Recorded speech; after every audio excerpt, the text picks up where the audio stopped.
जाइले सांग मैंने आज भुवनेश्वर जो प्रकार सका वर्षा होची कहनी आईस पाईटा बोली स्वामी देवता मोर वर्षा पकोची बोली बंधुक करके बस ये मत चेयर दे मुझे बसिक देखी वर्षा छाड़े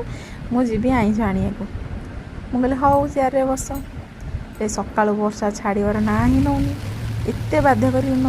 रेनकोट पिंधि तू छता धरे चल जा आईस मार्केट मुझे हाउ चल से रेनकोट पिंधे छता धरिकी आम चलू आईस मार्केट को आउ भुवनेश्वर तो एत वर्षा कहार कथा ना जलबस तो ट्रेन लाइनटा पड़ जाइए मोपाई मु ओदा हेबी ना से पड़ जाइए मो स्वामी की तो आईस एत प्रिय जे मु ओदा हेले केते नहेले केते जाइए आईस मार्केट पहुँची गलु कहले माछ नेबी से माछ नेबी चिकेन नहीं मटन नहीं मुझे कौन हम गोटे धर चल मो पुअर टे कंकड़ा खाया इच्छा था तेणुकर टे कंकड़ा पाखे पहुँची गलु कंकड़ा धर आपण मैंने देखिपे मो पुओ कंकड़ा तरकारी खाई केते खुशी ता फेवरेट ना सी आज बहुत खुशी।